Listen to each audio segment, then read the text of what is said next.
Assalamualaikum warahmatullahi wabarakatuh. Sebelumnya izin memperkenalkan diri, nama saya Maulina Nabila Malia Rasyadi dengan NIM 202504015. Pada kesempatan kali ini saya akan mempresentasikan hasil dari proyek akhir saya di mata kuliah Sistem Basis Data, yaitu saya membuat sistem booking tiket pesawat online menggunakan MySQL. Yang akan saya jelaskan itu ada dua, IRD dari setiap tabel dan juga bagaimana cara saya mengimplementasikannya ke dalam MySQL seperti itu.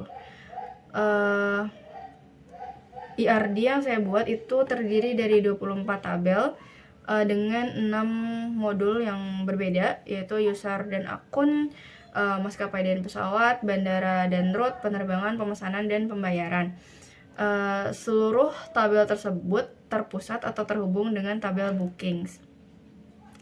Lalu sebagian besar dari relasi ini tuh one to many, ada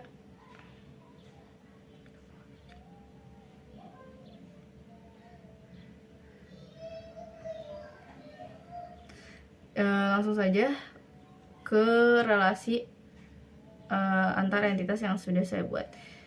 Di sini ada tabel user yang terdiri dari roles, user, dan user profiles, yang dimana user dan kenapa mereka bertiga tuh saya pisahkan, karena nantinya saat user membuat akun itu user hanya diminta untuk mengisi email, password, dan juga user ID atau username, sehingga roles itu menjadi terpisah karena nantinya ketika ada penggantian role, entah dia sebagai admin atau sebagai pengguna atau bisa jadi member, ada member silver atau member gold, perubahan tersebut tidak mengganggu aktivitas atau data-data yang di dalam tabel user.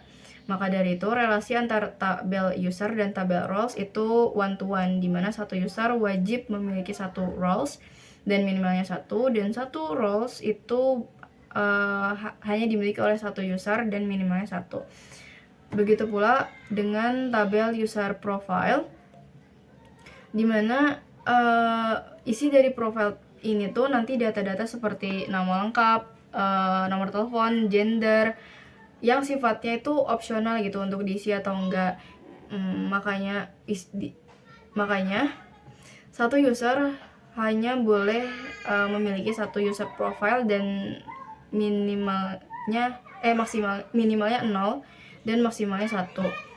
Dan user profile ketika diisi itu hanya boleh dimiliki oleh satu user dan minimalnya 1. Tabel user juga terhubung dengan tabel notification dengan relasinya one to many dan sifatnya tuh opsional, boleh mendapatkan notifikasi atau tidak. Tapi ketika ada notifikasi, berarti notifikasi tersebut harus hanya dimiliki oleh satu user dan minimalnya adalah 1.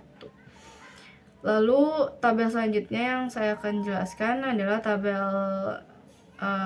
bandara, di mana bandara sendiri memiliki relasi dengan terminal dan rute. Itu satu bandara boleh memiliki banyak terminal, tapi satu terminal hanya boleh ada di dalam satu bandara. Jadi nantinya terminal dengan ID 1 itu tidak boleh ada 2 di dalam satu airport, seperti itu. Lalu tabel airport dan rute, di mana satu bandara itu boleh memiliki banyak rute dan satu rute hanya boleh memiliki satu data bandara. Sebenarnya di sini tuh many to many karena satu rute harus ada 2 bandara penerbangan dan bandara tujuan. Tapi hal tersebut saya tuntaskan masalahnya menjadi one to many karena di tabel route saya memanggil 2 foreign key dari tabel airport. Jadi ada airport sebagai airport keberangkatan dan airport sebagai tujuan, seperti itu. Makanya relasinya adalah one to many karena tabel route hanya boleh memanggil satu kali pemanggilan di dalam tabel bandara. Selanjutnya ada di tabel maskapai, itu terrelasikan dengan pesawat kursi dan kelas kursi, dimana relasinya adalah satu maskapai itu boleh memiliki banyak pesawat dan minimalnya satu, dan satu pesawat hanya boleh dimiliki oleh satu maskapai dan minimalnya satu. Lalu satu pesawat boleh memiliki banyak kursi dan satu kursi hanya dimiliki oleh satu pesawat, dan masing-masing dari relasi tersebut minimalnya adalah satu. Lalu tabel kelas kursi dengan tabel kursi itu dimana relasinya tabel kelas kursi boleh memiliki banyak kursi, tapi satu kursi hanya boleh dimiliki oleh satu kelas kursi dan minimalnya masing-masing satu. Jadi nanti misalnya satu kursi ekonomi itu tidak boleh digunakan di dalam business class seperti itu. Lalu selanjutnya adalah tabel penerbangan. Di sini dia juga berelasi dengan tabel rute maskapai dan juga pesawat. Di sini ada tabel penerbangan, tabel jadwal, dan tabel status penerbangan. Jadi satu tabel penerbangan itu boleh memiliki banyak jadwal, dan satu jadwal hanya boleh dimiliki oleh satu penerbangan saja. Dan satu tabel jadwal itu boleh memiliki banyak statusnya boleh delay, confirmed, cancel, atau ya landing seperti itu. Lalu satu status hanya boleh digunakan satu kali di dalam schedule. Jadi keempat status tadi tidak boleh digunakan secara bersamaan di dalam tabel jadwal seperti itu. Lalu tabel yang menjadi pusat dari relasi ini dia adalah booking, dimana dia berrelasi dengan user, jadwal, tabel booking details. Lalu di tabel payment ini dia berrelasi dengan metode pembelian, dimana satu pembelian itu hanya boleh menggunakan satu metode, dan satu metode boleh digunakan di banyak pembelian seperti itu. Lalu juga di tabel reviews, tiket, refunds, promotion, dan juga passenger. Nah, ini yang menjadi yang ingin saya jelaskan lebih lanjut, karena pada saat pembuatan akun tabel user itu yang digunakan, tapi saat pembelian tiket tabel passenger yang digunakan, dimana di passenger sendiri itu perlu memasukkan data-data diri lengkap. Jadi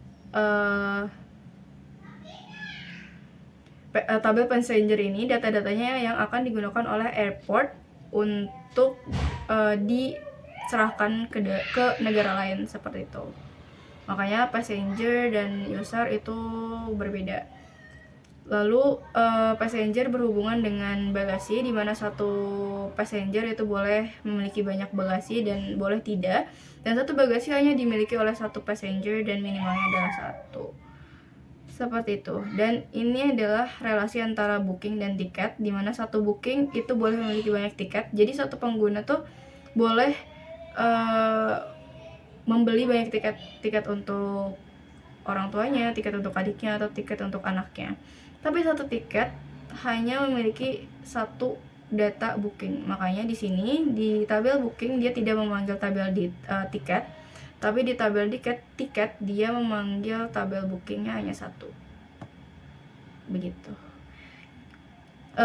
Setelah ini akan saya tunjukkan bagaimana cara saya mengimplementasikan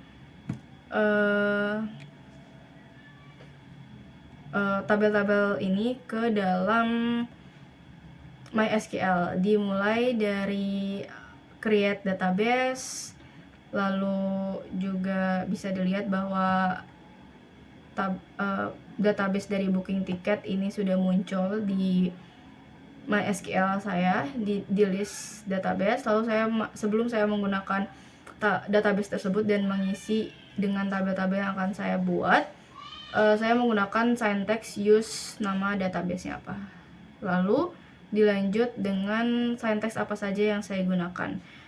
Di sini saya menggunakan syntax seperti create table, lalu insert, select from tabelnya apa, itu untuk melihat tabel yang sudah saya buat dengan beserta nilainya. lalu update, delete, select, join, terus juga group by, order by, view, dan juga prosedur. Video bagaimana saya menggunakan Syntax tersebut akan saya tampilkan setelah ini. Terima kasih.